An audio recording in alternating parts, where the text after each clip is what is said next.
Buenas estudiantes.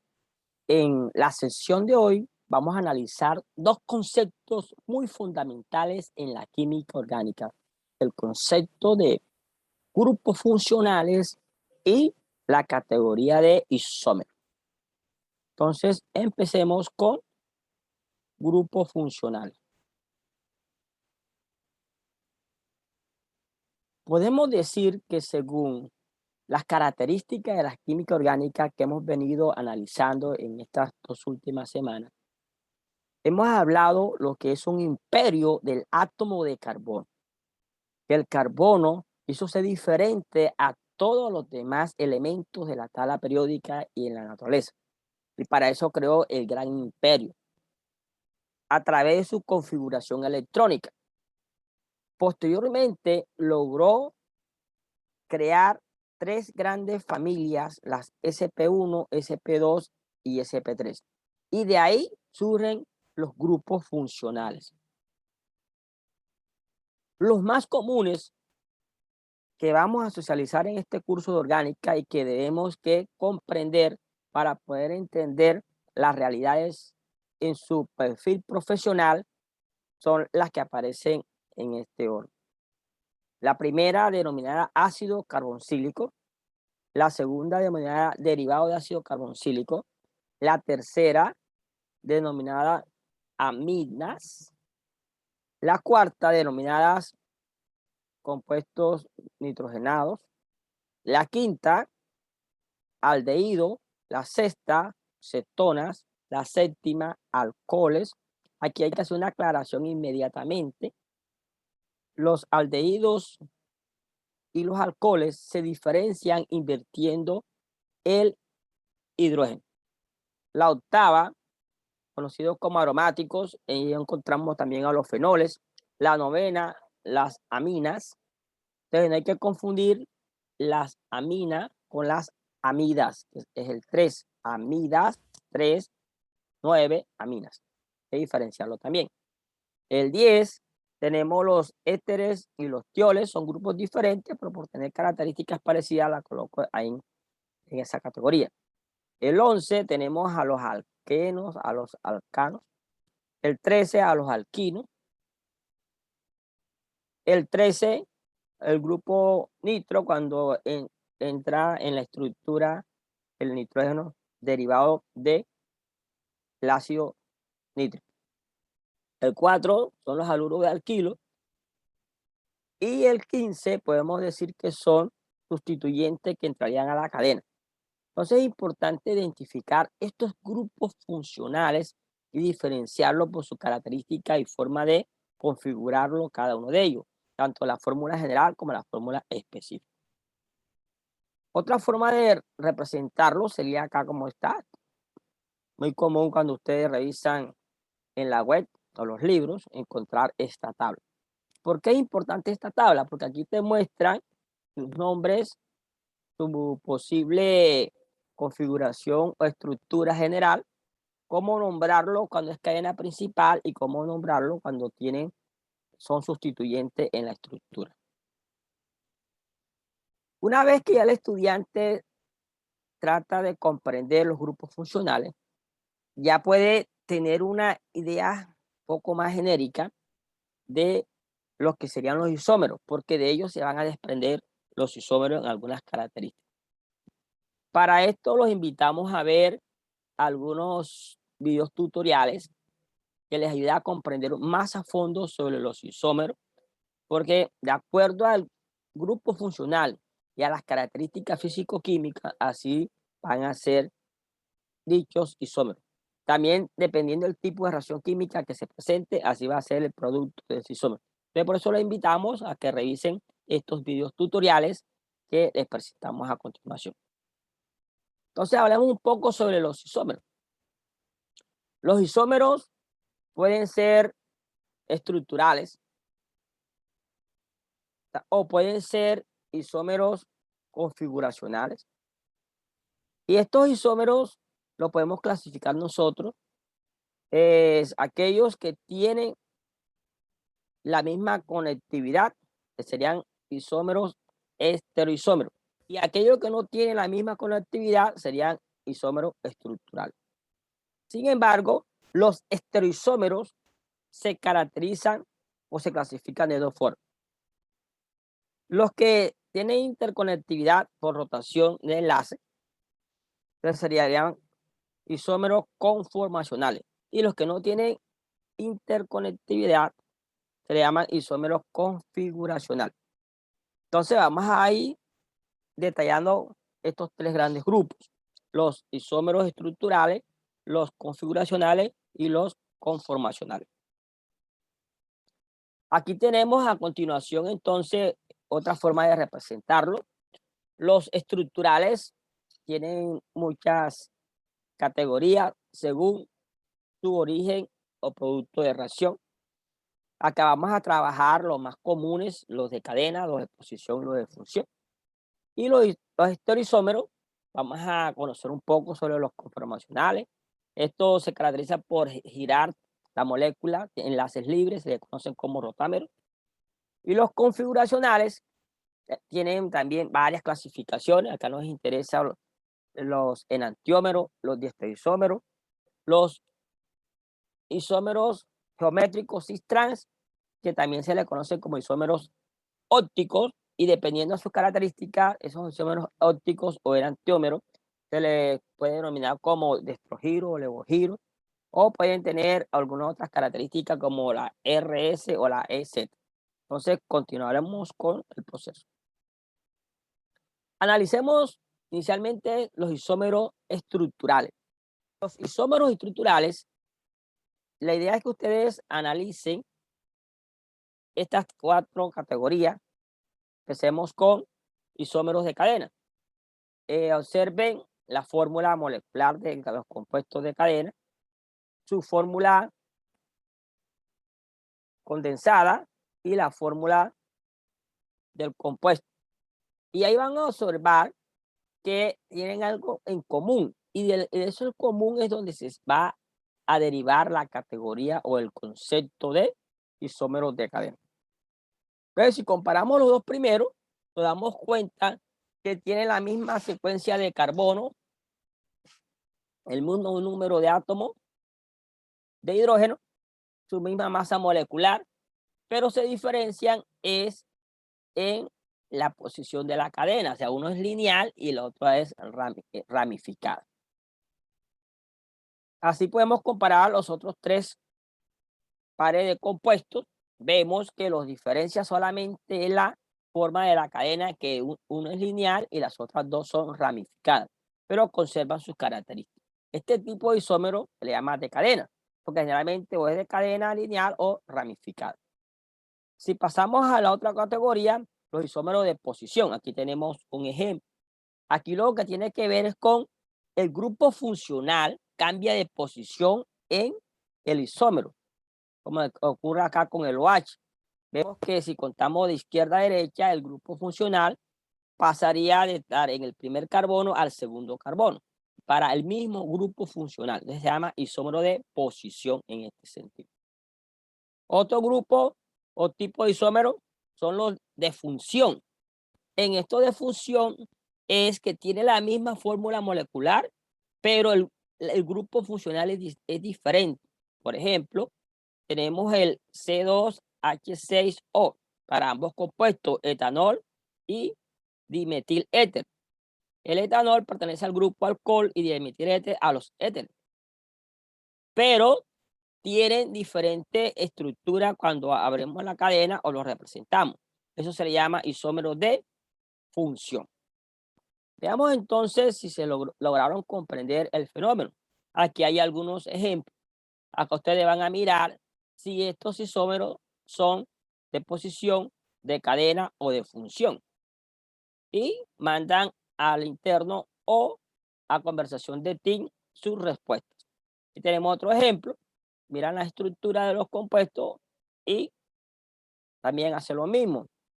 Identifican qué tipo de isómeros estructurales son. Lo mismo ocurre con esta que está acá. Acá tenemos A, B, C, D. Entonces tú los vas a organizar, cuántos de ellos son de posición, de cadena o estructurales. Y ahí se dan cuenta la importancia de diferenciar un isómero de otro, que son los más comunes en este curso de química orgánica y que va a permitir comprender las reacciones químicas más adelante.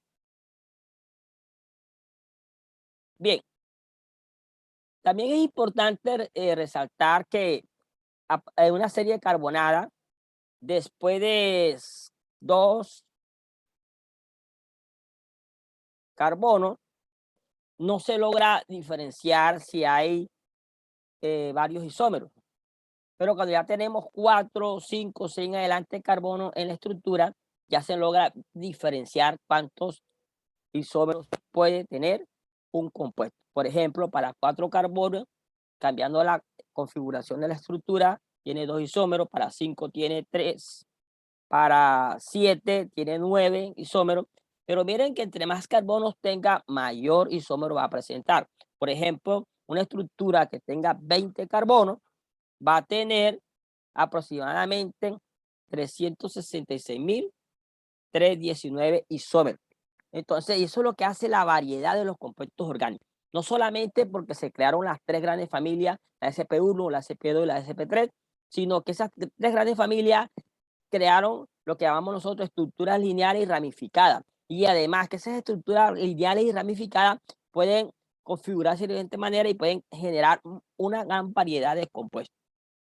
Entonces ahí van comprendiendo por qué hay tantos compuestos en la química orgánica. Otro concepto importante cuando estamos hablando de los compuestos orgánicos es identificar el número de saturación e insaturación, porque hay compuestos orgánicos que se requiere saber cuántos dobles enlaces presentan para poder interpretar y sacar conclusiones de ellos en este sentido. Si logramos ver la primera estructura que dice que tiene 5 insaturaciones, esa estructura que tiene 5 insaturaciones, para poderla identificar, lo que tenemos que mirar la regla que nos dice acá de dónde salen esos 5 insaturaciones. Por ejemplo, la regla nos dice que para esa estructura se aplica la regla 2 carbono más 2 más N menos H menos X, que representa halógeno, sobre 2. Entonces, si aplicaríamos esto, lo primero que tenemos que contar cuántos carbonos hay en la estructura. Vemos que aquí en el anillo hay 1, 2, 3, 4, 5 y 6 carbonos en la estructura. Pero hay un carbono externo que está unido a la estructura, acá formando el aldehído. Caso, en total hay 7 carbonos. Entonces colocamos aquí 7 carbonos. Me dice 2, o sea, el 2 es el número de enlaces que se comparten, que estarían formando entre carbono. Eso representaría el 2, estable. N, número de hidrógeno, no hay, sería 0. Hidrógeno, vemos cuánto hidrógeno hay. Si miramos acá, en el anillo habría 1, 2, 3, 4, 5, y este que está acá, 6 hidrógenos. Entonces colocaríamos aquí menos 6 hidrógenos. Halógeno, ¿cuántos hay? No hay nada, sería 0. Entonces ahí sumaríamos y restaríamos y dividiríamos todo el resultado. Entonces tendríamos entonces 2 por 7 serían 14, más 2 sería 16, menos 6 sería 10, y esos 10 los dividimos entre 2, y eso nos daría un total de 5 insaturaciones o doble enlace en la estructura. O sea que esa cadena carbonada cíclica tiene 5 insaturaciones. Lo mismo hacen con el otro, con el que tiene una insaturación. Veamos entonces cuántos carbonos tiene. En total tiene 1, 2, 3 carbonos. Vamos a hacer en la parte inferior de la fórmula. Serían 3 carbonos.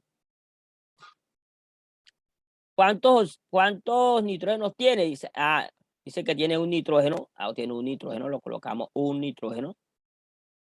¿Cuántos hidrógenos tiene? Vemos, tiene 3, 6, 7, 7 hidrógenos.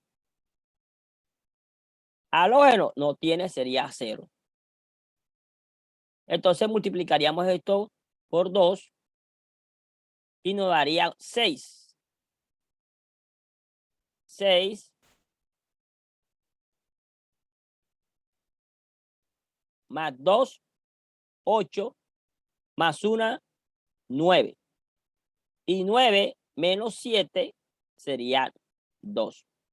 Y 2 entre 2 sería 1. O sea, esta estructura tendría una insaturación. Entonces, esto es importante que lo tengamos en cuenta, porque a veces creemos que hay más o hay menos. En la estructura primaria vemos que acá vemos total 4 insaturaciones. Pero vamos a darnos cuenta de que hay una regla que nos dice que si hay el oxígeno presente, un doble enlace, eso sumaría una insaturación adicional.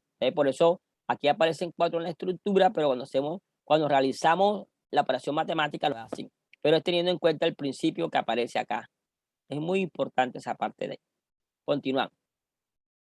Bien, una vez hecha esa aclaración, pasaríamos a explicar ahora sí sobre los isómeros conformacionales. Una de las características de los isómeros conformacionales es el conocido como silla y bote. Entonces, para esto el estudiante tiene que reconocer que en el isómero van a haber unos hidrógenos en la estructura, como logran ver acá, en la parte izquierda inferior, donde aparece hidrógeno axial, significa que es hacia arriba y hacia abajo, hidrógeno ecuatoriales, hacia arriba y hacia abajo, y la proyección de Neumann, que es la que estamos observando. Entonces, esta parte de aquí vemos dónde están representados los hidrógenos axiales, dónde están representados los hidrógenos ecuatoriales en la proyección de Fischer. Y si queremos conocer más a fondo sobre esta configuración silla-bote, tendríamos entonces que ver los videos que se le mostraron al comienzo, o usted coloca en la web conformación silla-bote y ahí ve la explicación con detalle de esta importante configuración. En los compuestos que tienen forma cíclica, ellos tratan de cambiar la forma para generar más estabilidad y de esa manera poder tener el menor gasto energético de consumo de energía, ya sea en la formación de enlace o en la ruptura de enlace. Un concepto importante para poder nosotros seguir hablando de los isómeros o de los estereoisómeros es el concepto de centro quiral. El concepto de centro quiral se construye usando la teoría de conjunto o simetría matemática. Si uno quiere conocer a profundidad sobre la temática, aquí se las colocamos por curiosidad, si usted quiere saber que los conceptos de química orgánica no son inventados ni es capricho de los químicos, sino que hay unas bases matemáticas, físicas, instrumentales que soportan cada uno de todas las propiedades que estamos socializando. El centro quiral, entonces, es importante identificarlo. Si, como logran ver acá, tenemos un carbono central y alrededor de él vamos a encontrar diferentes átomos alrededor de él, ocupando sus 4 enlaces. Eso se le llama centro quiral. Pero también es importante resaltar que pueden estar marcados con cuñas o líneas, y esto es importante porque nos dice si esos átomos que están en el carbono quiral están por detrás, por delante o al frente. Importantísimo, más adelante habrá un poco sobre eso. ¿Cuál es la ventaja de tener o conocer un carbono quiral? Porque él nos va a decir cuántos isómeros pueden haber presentes en una cadena carbonada, si identificamos el carbono quiral. Y la fórmula es 2N. Y debe que ser el carbono asimétrico. Si hay dos átomos parecidos en la estructura, ya no es quiral en ese caso. Bien. Los carbonos quirales carecen de elementos de simetría, de plano de simetría, de centro de inversión y eje propio. Entonces manejan mucha matemática, geometría. Y tenemos los carbones aquirales. No generan la polarización de la luz y se les conoce como compuestos mesos, que también en el transcurso de esta asignatura vamos a ir hablando un poco más sobre ello.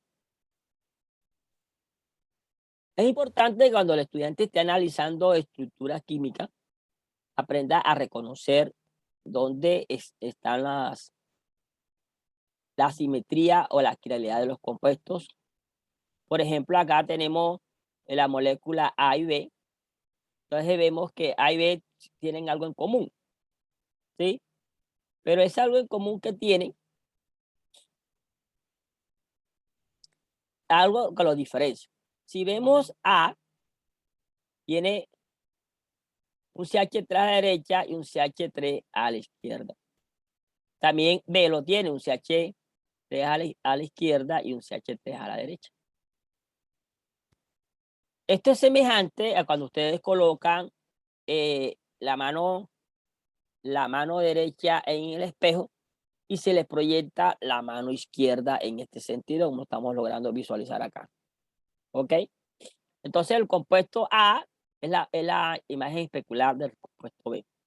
Son diferentes porque el uno se está proyectando uno de sus carbonos hacia atrás y otro hacia adelante. Entonces, cuando ocurre eso, que no hay simetría, o sea, que es asimétrico, decimos que esa estructura es quiral. Entonces, ahí vamos dando cuenta la importancia de diferenciar en las estructuras qué tipo de carbono se encuentra en cada uno de ellos. Uno puede hacer análisis carbono por carbono, puede analizar carbono por carbono. Por ejemplo, el carbono donde está el doble enlace oxígeno, ese no es quiral.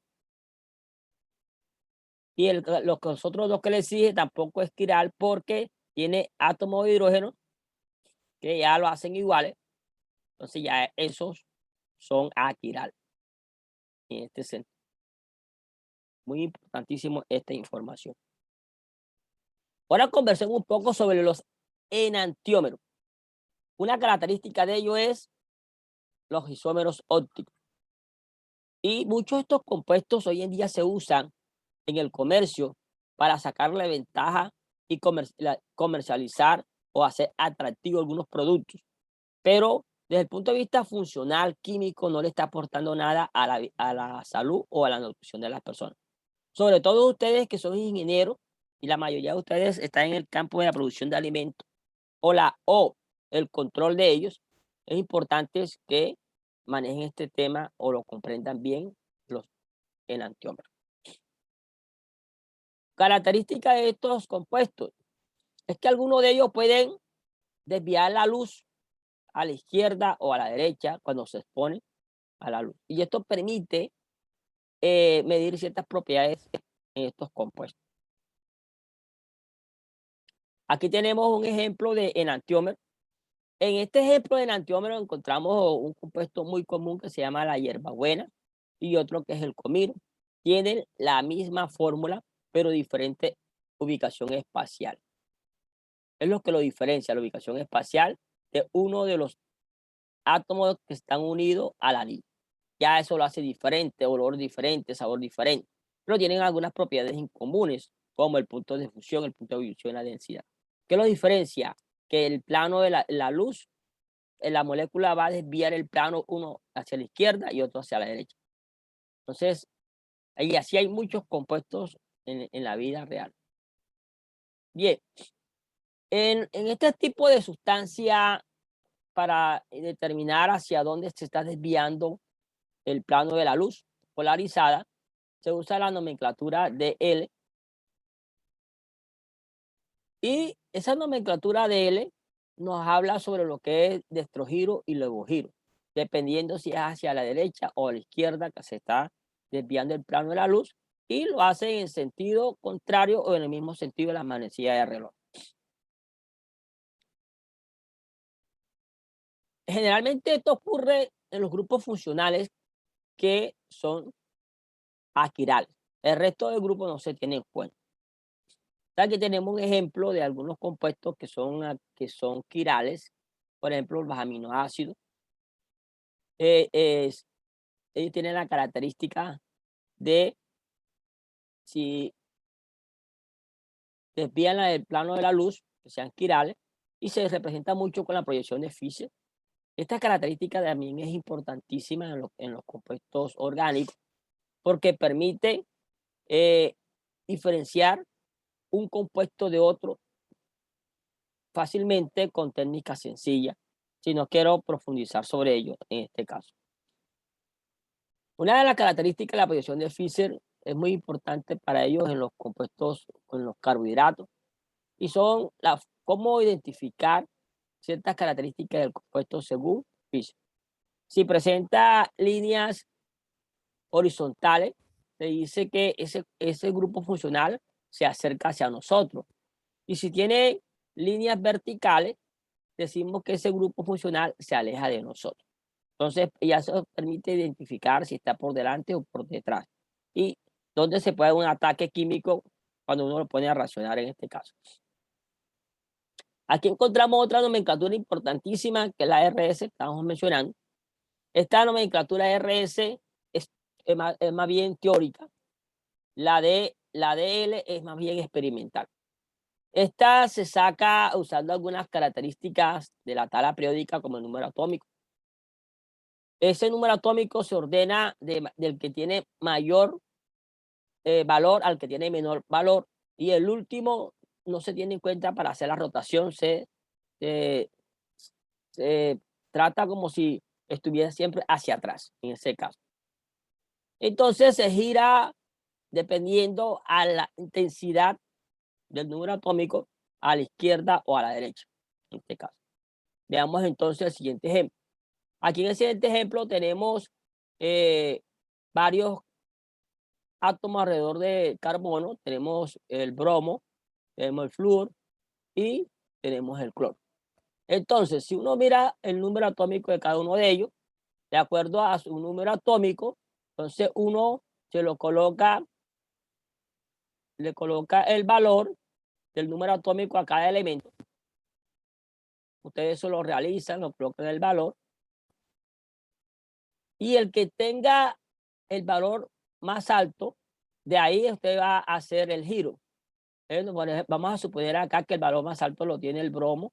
Entonces iríamos de bromo, cloro, flúor.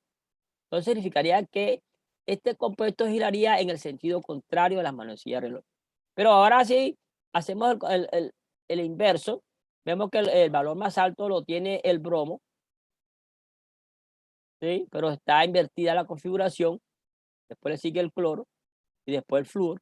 Entonces empezamos de más alto: bromo, cloro, flúor. El hidrógeno ya sabemos que lo se pone hacia atrás. Me dice que este va en el sentido de la manilla de reloj. De esta manera podemos teóricamente saber la configuración RS. Aquí tenemos un ejemplo de este comportamiento que se está presentando, la estructura, dependiendo dónde tenga ubicado yo el compuesto. Entonces, si gira en el sentido de las manecillas de reloj, decimos que es R. Y si gira en el sentido contrario, decimos que es S. Es importante en estas connotaciones tener en cuenta que en las líneas continuas, líneas de trazo y las líneas de puya. Las continuas significan que el elemento está en el plano del papel. Las de trazo, podemos decir que están delante de nosotros, y las de cuña que están detrás, y dependiendo de cómo estén en esa parte. Ok. Otra forma de identificar los compuestos o diferenciar a los compuestos enantiómeros de los diastereoisómeros es tomar un compuesto, ubicarlo, sus diferentes representaciones y analizar su comportamiento al girar uno de los carbonos quirales. En esta estructura nosotros logramos ver acá algo interesante. ¿Qué logramos ver? Que el grupo alcohol está en la posición 2 y está en el carbono quiral 2, como decía.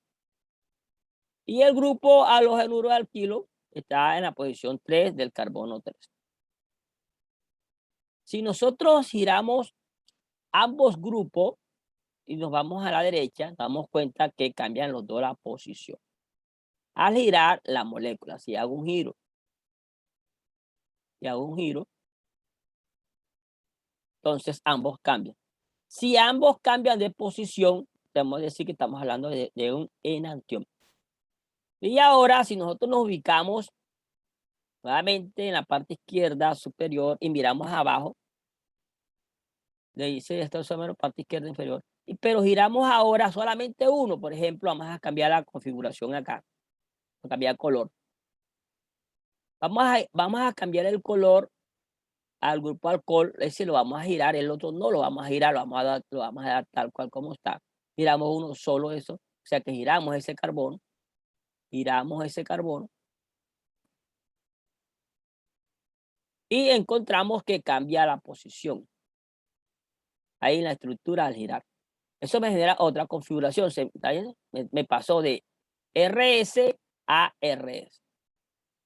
Entonces, cuando solamente se giran uno de los átomos, se me forman de los grupos de átomos que son quirales, se me forma diastereoisómero.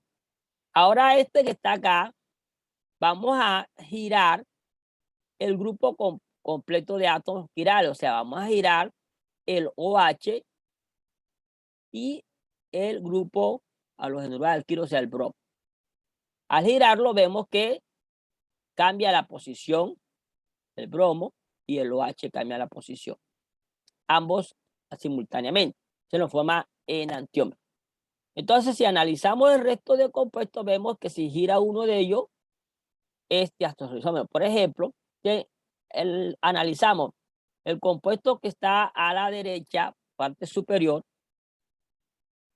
el compuesto que está a la derecha, parte superior, con el que está a la derecha, parte inferior, vemos que aquí se giró solamente uno de los átomos, en este caso de los grupos de átomos, grupo funcional, el grupo alcohol, entonces es un diastereoisómero. Eso es importantísimo que lo tengamos en cuenta. De esa manera podemos saber cuántos enantiómeros y diastereoisómeros puede formar un compuesto orgánico al girar sus carbonos quirales. Si tiene más carbonos quirales, mayor giro debe que hacerse. Bien, con base a eso, ustedes hacen el siguiente ejercicio que aparece acá. Dice, construya los isómeros ópticos del 2-cloro-3-hidroxipentanal, con base a la explicación anterior. Y carga esa información en tareas. Otros compuestos importantes menos comunes son los compuestos mesos. Estos acá se diferencian es por la ubicación espacial de los compuestos. Aquí logramos ver, por ejemplo, el sistema de cuña en el hidrógeno y en el cloro, parte izquierda superior, y observamos el sistema de cuña, parte derecha, cloro, hidrógeno. Entonces, aparentemente el compuesto está girando, aparentemente está cambiando la configuración, pero si los analizamos bien, es la misma estructura, o sea, eso se llama la misma molécula, eso se llaman compuestos mesos. A diferencia de los enantiómeros, que cuando giran tienen una estructura muy definida, y los estereoisómeros también, y se logran diferenciar muy bien. Otro grupo de compuestos importantes acá de analizar son los compuestos cis-trans o E. Entonces, estos compuestos cis-trans o ZE nos dicen que cuando son cis, veamos entonces, son cis si el grupo de átomos que está en el carbono que tiene el doble enlace está del mismo lado, es cis. Y cuando es trans, si el grupo de átomos que está en el carbono que tiene el doble enlace está invertido. Entonces, a eso se le llama trans. No están en la misma posición. Es importante tener en cuenta esto. ¿Por qué son importantes los isómeros o los terisómeros? Sobre todo en reacción química, porque ellos, cuando reaccionan a estos compuestos, pueden cambiar su configuración. Por ejemplo, aquí vemos que un compuesto orgánico que tiene la característica de un halogénuro de alquilo, al ponerlo a reaccionar con un tiol o un sulfuro, vemos que el sulfuro entra en la estructura, puede generar dos variantes. ¿Está bien? Puede generar dos variantes. Una variante que puede generar es que el sulfuro quede ubicado a la izquierda y la otra que quede ubicado a la derecha. O sea que se están generando dos estereoisómeros o dos enantiómeros en este sentido. O sea que en un producto de reacción se puede generar dos productos con los reactivos que se están trabajando.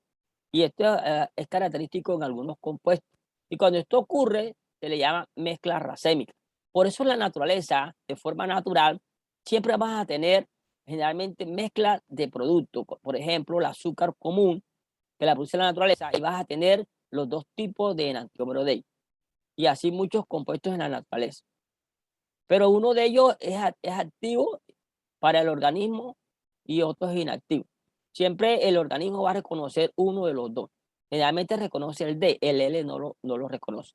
¿Y por qué es importante esto? Porque hoy en día hablan mucho de eh, bebidas sin alcohol, bebidas sin alcohol, bebidas sin azúcar, bebidas sin tal cosa, bebidas. No, lo que pasa es que están cambiando el principio activo, están trabajando, es el enantiómero equivalente a ese compuesto que el organismo no está asimilando, entre comillas. Entonces es importante que eso lo tengamos en cuenta. Bueno, muchas gracias por escucharnos. Eso es lo que queríamos compartir de este tema de los enantiómeros.